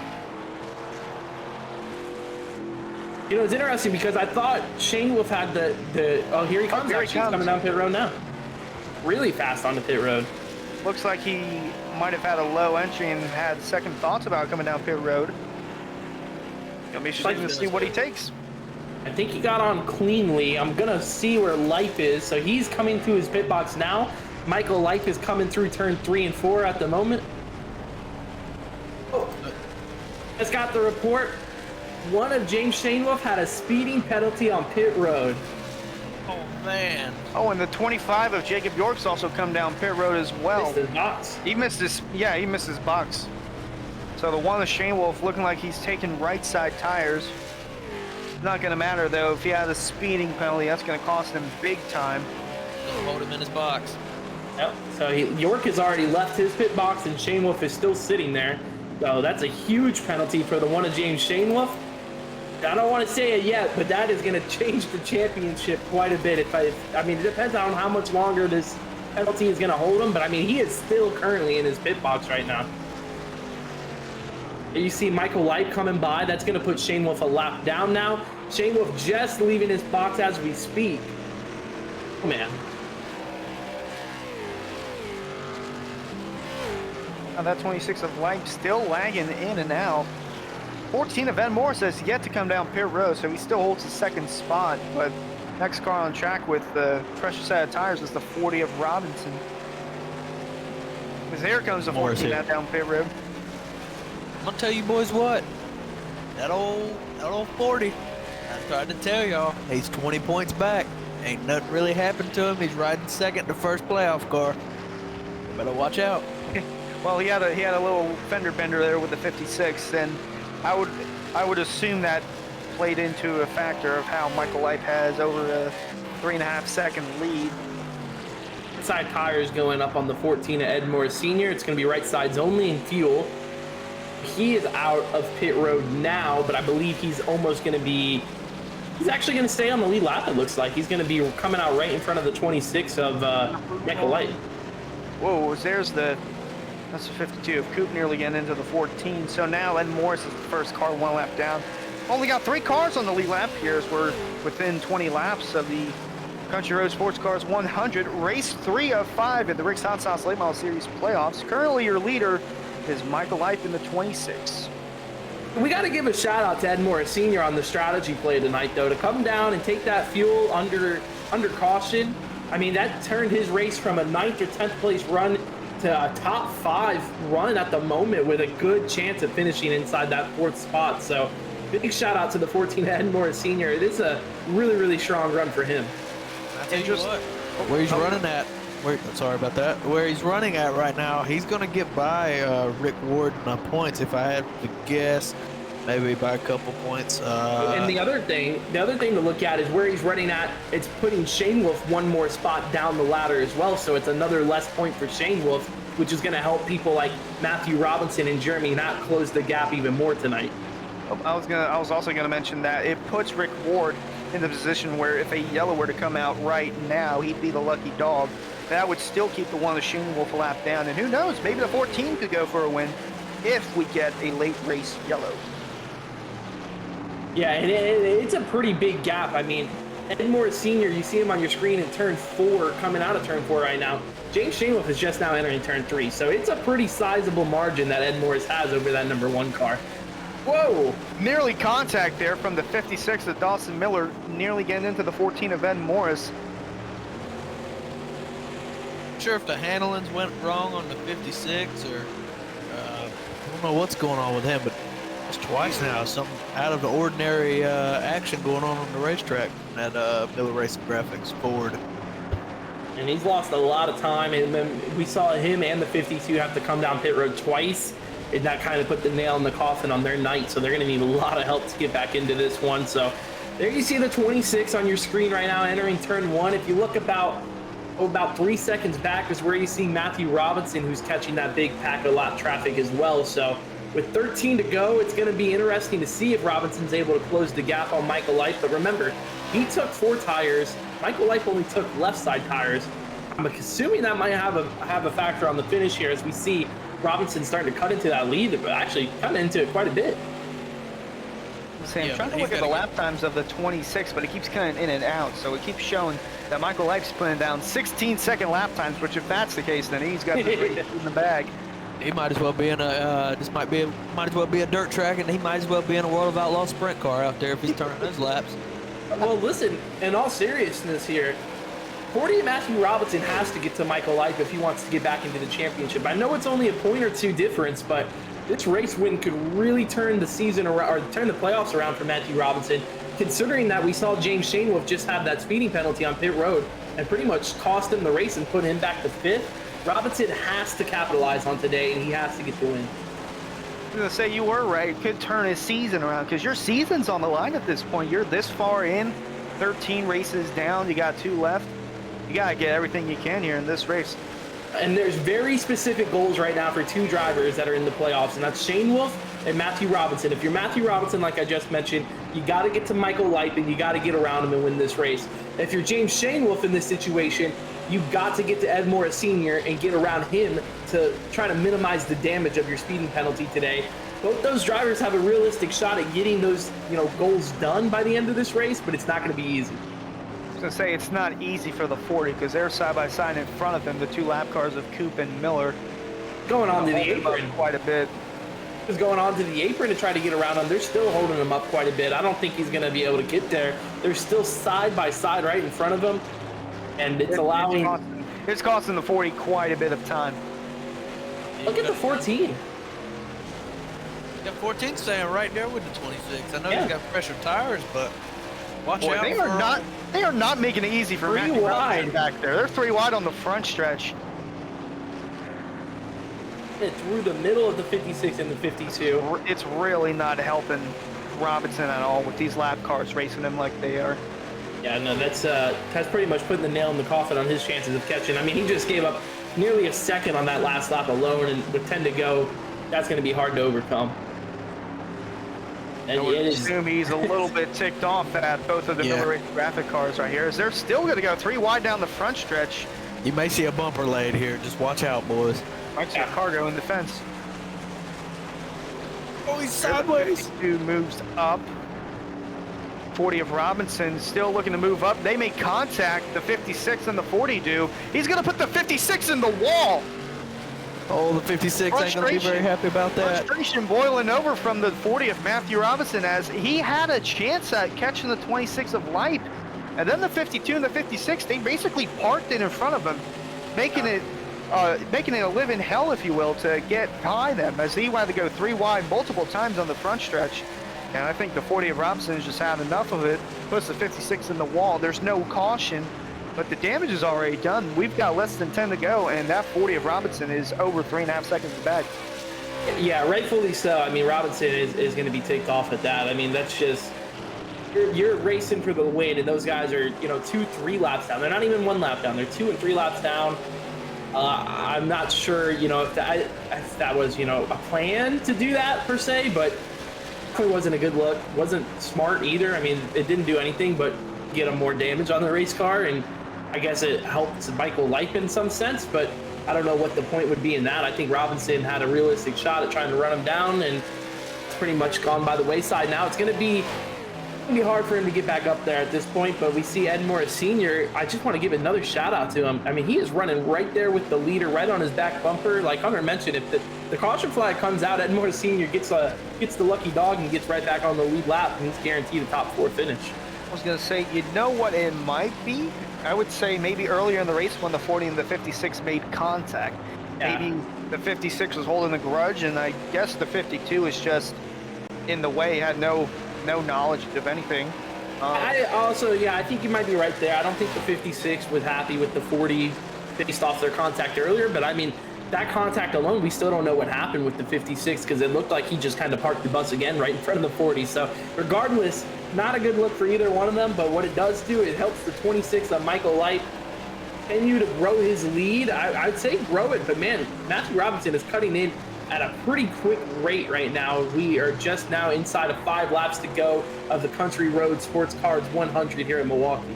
So remember earlier in the race when the 40 and the 1 were working together to get away from the 26. Now it looks like they're in a way working together to catch the 26, but it's going to be too little too late.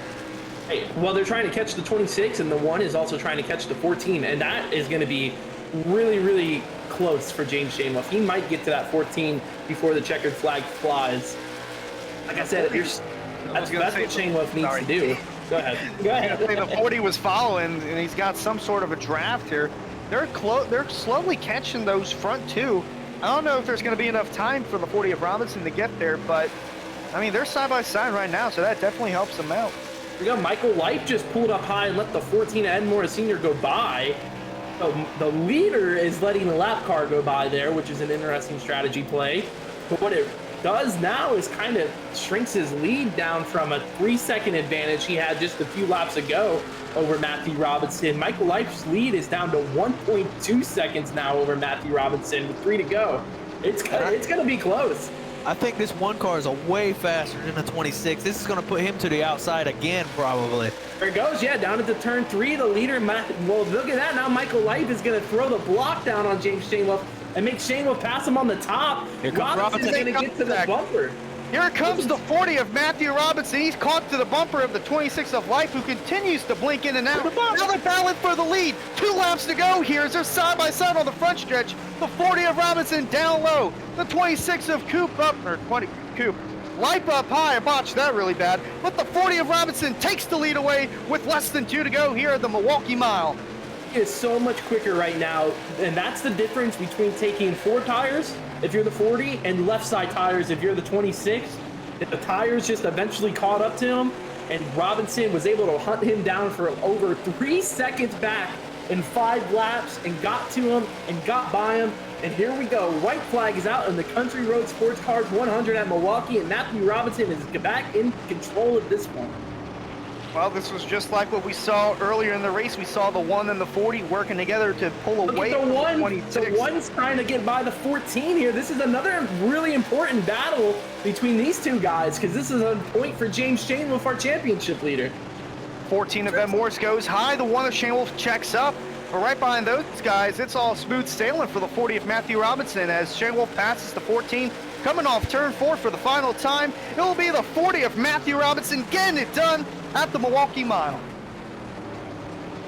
That was a hard-earned victory there for the 40 of Matthew Robinson, and he did exactly what he had to do to get back into this championship race, which was go up there and catch that 26 car. He gets it done.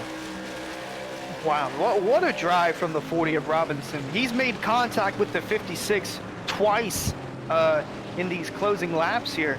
And I thought that first one, and especially the second one, would be the reason why I thought the 26 of Life would get it done. But no, the 40 closes in, and he gets the win. He's going to burn it down here on the front straightaway. The burnouts are going to initiate, and he's going to be super excited because that was a hard-earned victory here tonight. Oh, and here comes the 56 of Dawson Miller. Don't know if he was going to ram into the 40. Looked like he I think he's still finishing with the rest of the field. Well, I don't know. He was behind the leader, so. It's interesting.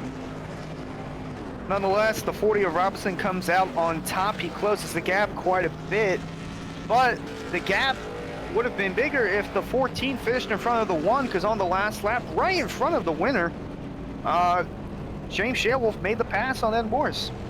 We got interviews, of course, we're going to get to here. We're going to get to talk to our top 3. We got Jeremy Knapp, Michael Light, and Matthew Robinson. Can't wait to hear from those guys. Go ahead, Ron. I was just going to say, that's what an incredible race, you know. Hard-fought battle, like you said there, Hunter, for the 40. And, man, Michael Light's bad luck continues 3 weeks in a row. How about that?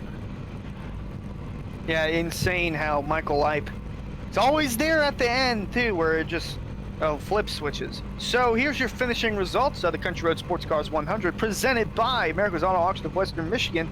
Matthew Robinson gets it done here in Milwaukee, and Michael Light going to come home second. Third place is Jeremy Knapp. Good finish for him. The fourth spot is the one of James Shane Wolf, championship leader, and rounding out the top five, a good finish for the 14 of Ed Morris Sr. So there's our top 5 finishers from tonight. I want to get to a quick interview here with Jeremy Knapp, so I'm going to go ahead and bring him in.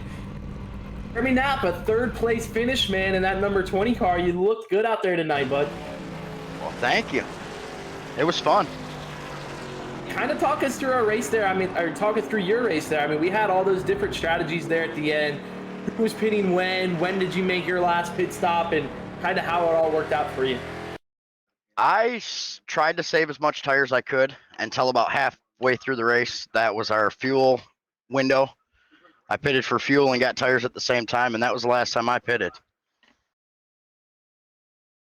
Then talk about the drive through the lap traffic. I saw a lot of guys kind of, struggling with the lap cars and just the track being kind of extremely wide racetrack, but kind of tough to pass.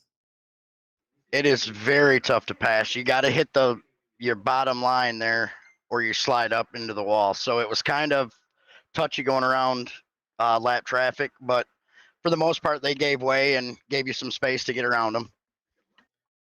Well, good deal, Jeremy. I'm going to let you go here, man. You got a lot of people rooting you on here in the Twitch chat. If you want to give any thank yous or shout outs to anybody before we put you down here in the lobby.